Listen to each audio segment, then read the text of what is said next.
Hello everyone, Jeff with a Green Review here. I know many people enjoy making wreaths for fall and winter to hang on the door. I use plant parts from all kinds of plants in my yard. You need to be wise when doing this type of winter pruning. The proper pruning time and technique for a spruce or pine is different for a yew or a juniper, and even more different for a boxwood, holly, palm, or rhododendron. No pruning is normally recommended for evergreens in the wintertime, but it can be done.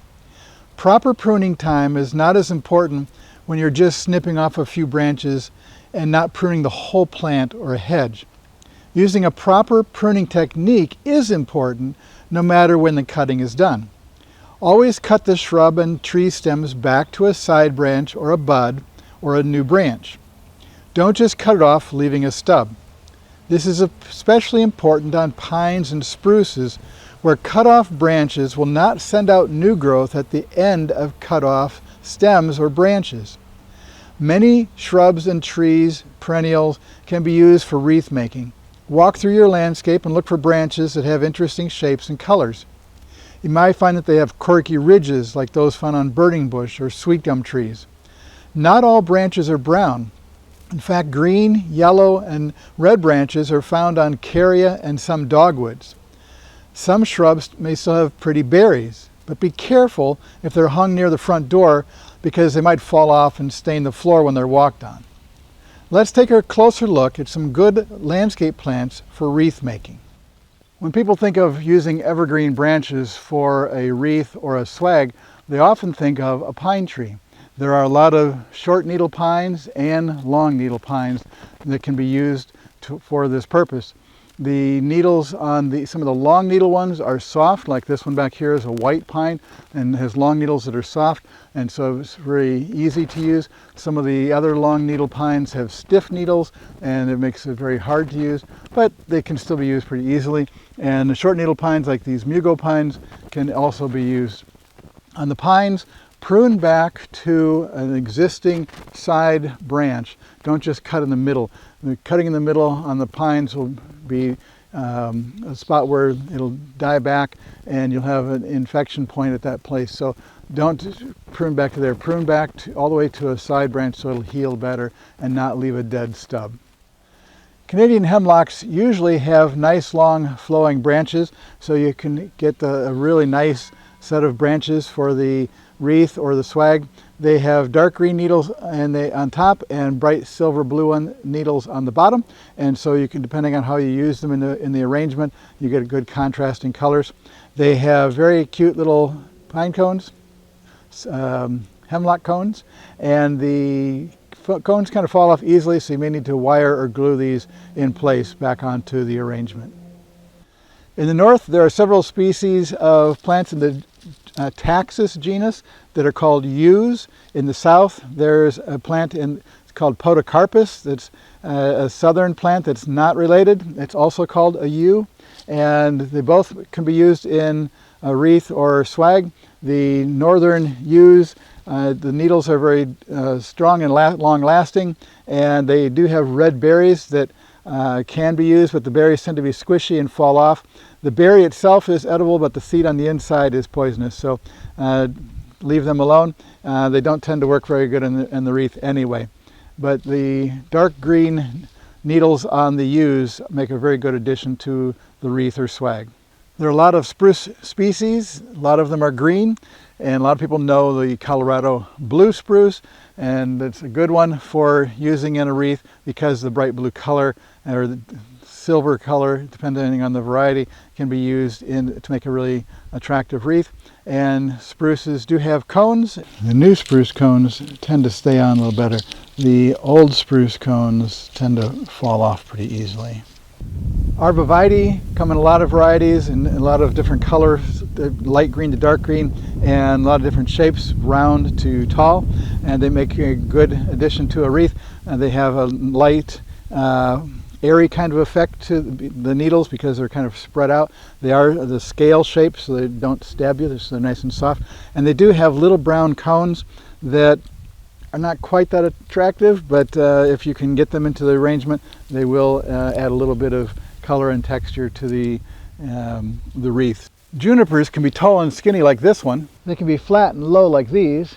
Or junipers can be wide spreading like these. These have not been sheared into a hedge, which makes them very good for the wreath or the swag, because they have these long branches that can easily be cut way back to a side branch and still have a natural shape that will not change the shape of the plant and yet give you nice long sprouts for the wreath that can be really useful. And junipers do have cones that are called juniper berries, and so those can be used too. The junipers do have two shapes of needles: the scale type needles, which is a lot of times the new growth, so it's nice and soft, and awl shaped needles, which tend to be on the more of the old growth, and those are very pointy, and they give people like me a rash, so you don't want to get too deep in here and get stabbed by a bunch of the awl shaped needles. Just use the branch of the scale shaped needles. A quick method to make a wreath from grapevines or bittersweet vines is to nail a circle of nails on a board or a shed wall. The nails should be sticking out of the board a few inches. Wrap the vines around the circle, weaving them back and forth on the nails and each other. After enough layers are wrapped around the nails, leave the vines for a few days to dry out, and the wreath will retain its shape. And then evergreen and other kinds of branches can be added to it, and other kinds of decorations as well. Christmas wreaths are often created with a wire form base purchased from a craft store and using lots of small evergreen branch tips rather than long branch pieces. So while you're going through your pruning process, look for small out of place pieces that can be cut off to clean up the look of your evergreen plants. Interior branches on holly, boxwood, and needle-leafed evergreens are all good to use because the plant doesn't need them as much as the other outer branches.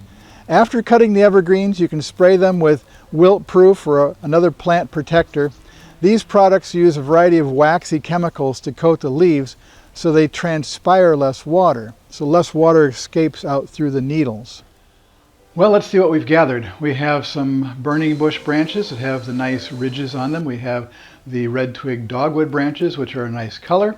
And if you are pruning some of the red twig dogwoods and you see some black sections on the stem, those are the cankers. It's a fungus disease. Go ahead and cut that branch out now, and it won't spread the canker disease in the spring. So that's a good time to do some disease control at the same time. We have our ornamental grasses, which we've sprayed silver, gold, and red. And I ran out of gold. The can was old and it didn't work very well. So I mostly have silver. I have a little bit of white, and I have the red.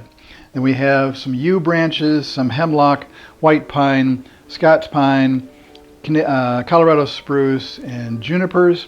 We have some found white pine cones, and if you find pine cones on the ground that are fresh this year, that's better than if you find the old ones. I only found old ones, but the best thing to do with pine cones is to actually bake them at 300 degrees or so for about 10-15 minutes, and the resins that are sticky on the outside will get melted, and then they'll reharden when you take them out, and they'll be shiny and glossy, and they won't be sticky anymore. And it's really nice to use on the pine cones. Don't leave them in too long because they will start smelling bad. They smell nice at first because it's pine fragrance, but then if you leave them in too long, you'll know it. They'll be starting to turn black, and they're not very good, so that's not a good thing. You're going to need some ribbons or bows. I've got some ornaments, and you'll need the floral wire. You can use that, or you can use zip ties. They work really well too. And then you're going to need pruners or a scissors, something to be able to cut some of these materials to make them fit. And we have enough materials to make a wreath. I did not find my green metal form to make wreaths, and I couldn't find one to purchase, so I bought a $7 noble fir wreath that's already made. It already has the green wire form in the back. And so next year I'll be able to use that. This year I'm going to use my other materials and make my $7 wreath into a $20 or $30 wreath by adding my own materials to it. So let's get started.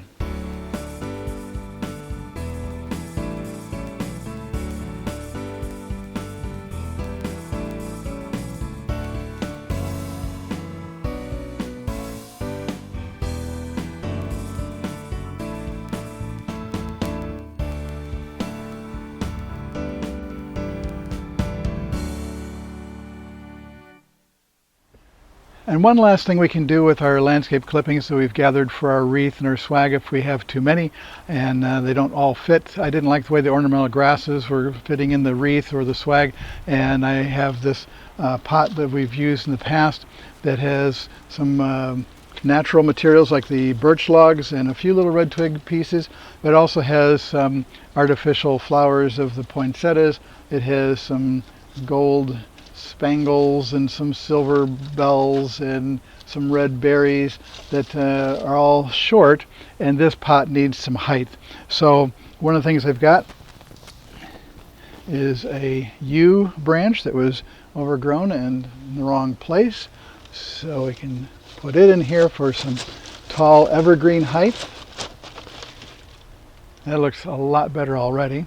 And then we have several new red twig dogwoods branches that are much longer than the previous ones that were in here, and so they're going to add some height. And in the bottom of this pot we do have some styrofoam, and so that will help hold these things in place. So we can push a few more of these in, and now we've got a couple of those. How do we look from outside? And let's use one more tall one with lots of branches on it. I do like using threes. There. Now I can use some of these ornamental grasses. They're nice and tall. This miscanthus is very tall, so it will add some really bright silver height here. We have silver down low. And now we can add that up here taller. Add it to the back. Get some volume here. Where's the pink one? I do like this pink bright color, and I'm sure it'll be very nice for my granddaughters who really like the pink colors as well. Add a little bit to this side over here. Nice airy look to it there. And I think I need more of this switchgrass that's tall. I can add some light airiness to the middle here. Bright silver. Now this is much more spectacular than it was a few minutes ago, isn't it? Nice thing about these is if they don't last very long and they fall apart, throw them away and then replenish it next year. So I think that is where I'm going to stop. And so this has all been a green review. Thanks for watching.